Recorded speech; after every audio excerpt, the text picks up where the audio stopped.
Hey everyone, my name is Shanice and welcome back to my channel. Today I am going to talk to you about 10 of my most anticipated new releases coming this year.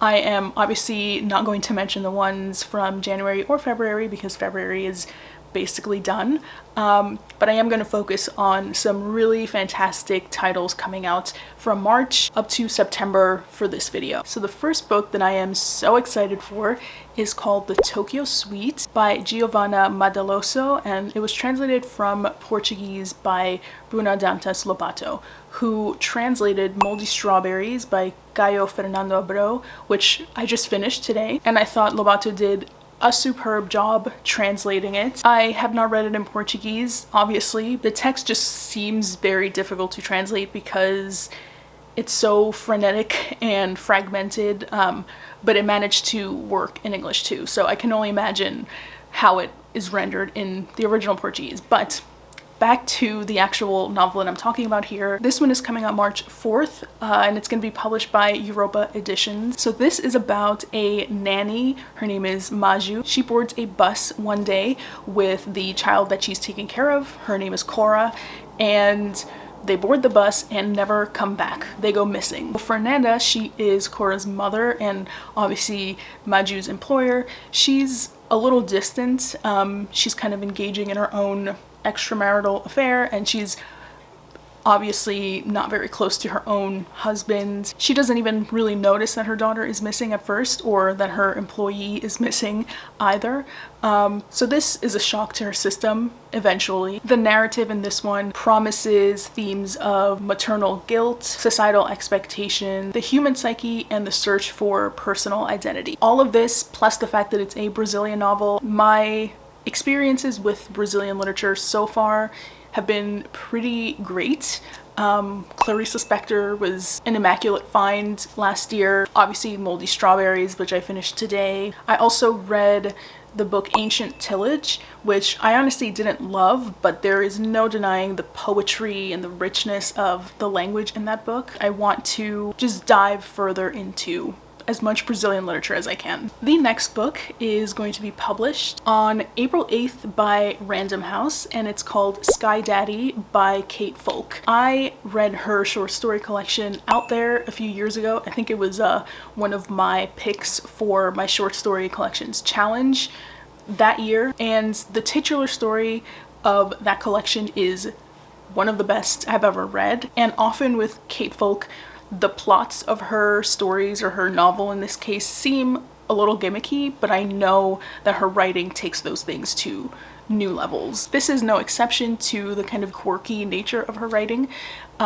This novel is about Linda, a young lady who works during the weekdays moderating comments on a YouTube-like platform, and once every month during the weekend she takes a round trip out of SFO, the San Francisco International Airport, to a random city in the US, only for the purposes of going on a date with the plane. Miss Linda is sexually attracted to planes, and one day an opportunity falls into her lap, which would bring her closer to the love of her life, one of these planes, and the story unravels from there. How does she manage these desires in the real world? Is not a very normal desire, but it's also not a very practical one, you know? So this story in Kate Folk's hands, I think, is going to be very interesting. I just have a lot of confidence in her writing, and I look forward to seeing what she does with this like wacky concept. Another book being published in April, this time April 29th, by Charco Press, is called Cautery by Lucia Littmeyer. She's a journalist and fiction writer from Argentina. She was raised in Barcelona, Spain, and this book is translated from Spanish to English by Maureen Shaughnessy. I don't know if that's how you pronounce her name. This is the spelling of her name. So let me read you a little bit about this, because the blurb provided by the publisher is really exquisite. So they say this is funny, cutting, and a savage indictment of the cheap consolations of memified faux feminism, misplaced solidarity, and sacrifices for the supposed gender greater good. This novel offers two protagonists, two women, one based on a historical figure and one imagined, who share a final vision of true happiness, burning it all down and beginning again. And these two women seem to be 400 years apart. I think the historical one is a woman who settles in what is now Massachusetts. So I don't know, is this going to be like a The Hours situation? I trust Charco Press. I think they have such unique titles in their catalog, and I had never heard of this writer or this book at all, so I'm hoping this is a great discovery for me. Another book coming out on the same day as Cautery, this time published by Astra House, is Fireweed by Lauren Haddad. I do have an arc of this, which I plan to get to very, very soon. So this story is set in Prince George in Canada. Our main character is Jenny, who is self-proclaimed white trash, and she lives next door to Rochelle and her two daughters, and Rochelle and of course her two daughters are indigenous. Jenny has no kids, but she's always wanted kids, and she's very jealous and kind of uppity and judges Rochelle. She kind of thinks that she deserves the kids, and she doesn't understand why someone so unkempt like Rochelle is the one who has been like blessed with children. Jenny though is trying to work on her judgment, and so she volunteers to babysit Rochelle's kids, which also could just be a way for her to like creepily play a mother. So who knows what the implications are there, but that is the setup. And one day Rochelle and a white woman go missing. And it seems like the town, the police, the media are focusing only on Beth, the white woman who goes missing, and not Rochelle. So Jenny takes it upon herself to start that investigation. This leads her to a reservation. She has to kind of question how good her good intentions are. So it's a thriller, it's a literary thriller at that. It's kind of a social commentary. Seems like it has dark humor in it, and I'm always in the mood for a thriller or a true crime or something along that line. I'm really looking forward to that one. And then you knew this was coming, but I had mentioned this in my reading and channel goals video. This is the one book that I am allowing myself to buy this year.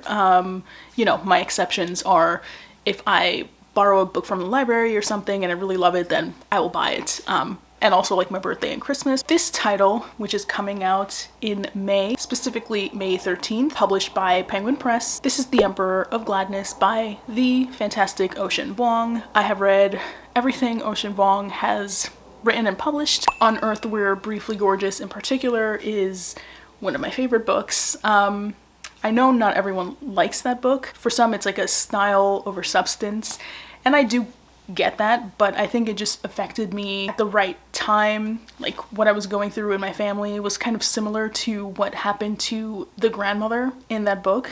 And actually like the day that I found out the news that the fictional grandmother in the book finds out is the day that I found out a similar bit of news about my grandfather. So it was all just like really cosmic, very connected, and I was already getting along with the sweeping, gorgeous language that it all worked for me. And so I plan on reading everything Vuong writes. I saw Vuong in conversation with Brian Washington last year, I think it was. I mean, the conversation was brilliant. So anyway, I now know a little bit of what this book is about. Here we have Hai, who at the beginning of the novel is on a bridge contemplating ending his own life. He hears of the voice of a woman screaming at him, and that woman ends up being Grazina. She is an elderly woman and she has dementia, but she is yelling at him to not go forward with this act. And she does convince him, and this brings them together and they start this really touching relationship. This is a book about empathy, heartbreak, human connectivity, memory, the lies we tell ourselves to survive. It kind of sounds like a mix of Harold and Maude minus, you know, sexual stuff, and also the titular story 10th of December by George Saunders, and it's Ocean Vuong, so I'm sure some poetry is to be expected here. Come May, I will finally crack open a new Ocean Vuong. The next book I'm looking forward to is going to be released on May 20th by W.W. Norton and Company, and it's called Ginkgo Season by Naomi Zhu Elegant, who, by the way, looks like a model. Oh my god. This has been compared to Sally Rooney and Elle Bottoman, two of my faves. Here we meet Penelope, who has just gone through a very bad breakup. She works in a museum, cataloging, and one day she meets this guy named Huang, and he works in a cancer research lab. And he just admits to her that he's been releasing the test mice from the lab. And this like really piques Penelope's interest because it just catches her off guard. It's like maybe not the most expected statement to make when you just meet someone, but it intrigues her. Penelope, after the breakup, has really like distanced herself from people. She has a very small group of friends and she leads a quiet life. But now with Huang, she's kind of inviting him in, and this unravels her sense of control. And this one promises to be witty and is set to capture 3 seasons of reawakening, challenges, and transformation. Next up, a book being published by Knopf. It is coming out on June 17th and is one that I have already started. I got the arc for. It's called Unworld by Jason Green. This is set to have some similarities to Kazuo Ishiguro, namely Never Let Me Go. So here we follow 2 parents who have just recently lost their son, Alex, under mysterious circumstances. They're not sure whether he ended his own life or it was nefarious in some other way. Samantha was Alex's best friend, and at the beginning of the novel, Alex's parents are invited to Samantha's parents' house for a dinner. Samantha reveals that she's been revisiting Alex's site of death, which is a little odd to everyone, but specifically Alex's parents. They don't really trust her, they don't know what to make of her, but also they understand she's young and has gone through grief and tragedy just like they have. So it's really all these people coming to terms with the loss. And this is kind of set in the near future. There's obviously a lot of advanced technology taking over the world. And let me read you this part of the summary of the book. Aviva is another character. She is an upload, a digital entity composed of the sense memories of a human tether, but she's emancipated, having left her human behind. Set free from her source and harboring a troubling secret, she finds temporary solace in the body of Kathy, a self-destructive ex-addict turned AI professor and upload rights activist. I have been in the mood for this kind of AI literary fiction. I read Annie Bot recently. I want to read Hey Zoe. There's something just really chilling and cold about the setting of this book. I've read like 25% of it so far. It's really engaging, and I don't know, the world kind of is begging for more AI literature. Not literature written by AI, please God, but more literature that explores the kind of ethics of AI. This is written by, like I said, Jason Green, who wrote Once More We Saw Stars, a memoir about how he dealt with the loss of his daughter. So there's obviously some overlap here, not exactly, but he seems to, you know, be exploring that grieving process, but now in the age of advanced technology. My next anticipated novel is called The Sisters by Jonas Hassan Kamiri. This is coming out on June 17th and it's being published by FSG. This one is a chunky one, so, you know, realistically, I don't know when I'm gonna fit time in my schedule to read it, but like, I really, really want to because it sounds fantastic. This is narrated in 6 parts, each spanning minutes to days to years. And we follow the Mikola sisters, Ina, Evelyn, and Anastasia. Identity is a big part of this book, so it's important to mention that they are half Tunisian, half Swedish. There is this other character named Jonas, who is also in his way part Tunisian, part Swedish, and he just feels like he has a connection to this family. And he tracks down one of the sisters, Evelyn, in New York, where he just makes this huge revelation that changes everyone's lives. I've been meaning to read something similar to like the Makioka sisters. Not that this, in terms of plot, is like that, but I think it's really powerful to follow like one family, specifically some siblings, as they mature. And also the cover is stunning. It's so gorgeous with the tricolors. It's fantastic. Okay, this next one is nuts. It's a short story collection called Whites by Mark Doughton. It's going to be published by Grey Wolf Press, to be released on August 19th. And this is a highly satirical short story collection with a very eye-catching cover. The goat sticking its tongue out. Also, goats have been on my mind because of Severance. If the cover wasn't enough, the premise of all these stories is quite interesting. All of these are from the perspectives of white people, and let me read you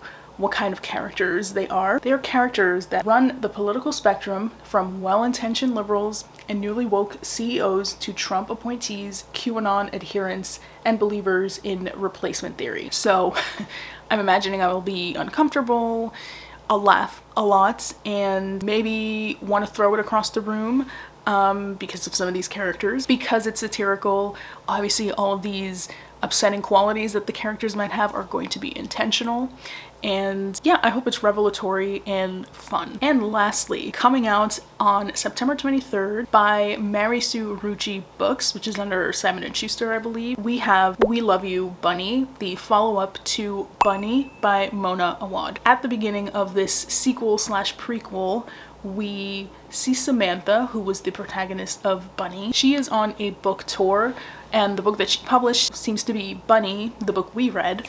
And so she's on this book tour, and she makes a stop in New England where in the audience are some of the bunnies. They kidnap her because they are very unsatisfied with the portrayal of the bunnies in Bunny, and they want to get their story straight. So I'm guessing there's a lot of flashback here, so that's what makes this kind of a prequel. This is a slasher. This is dark academia. It shows us the horrors of creation, and I'm in. I loved Bunny. I loved it so much. People don't mention like the Donnie Darko-ness of that book, but I think it's highly influenced by that movie. It's highly unsettling, but really funny and really like annihilates MFA culture. I'm hoping this does even a quarter of that. So those are just 10 books that I am highly anticipating this year. I might do another video talking about other titles because of course there are more than 10 that I'm looking forward to. Just in April, there are like 15 books that sound fantastic, but for now, those are the 10 that I would say I'm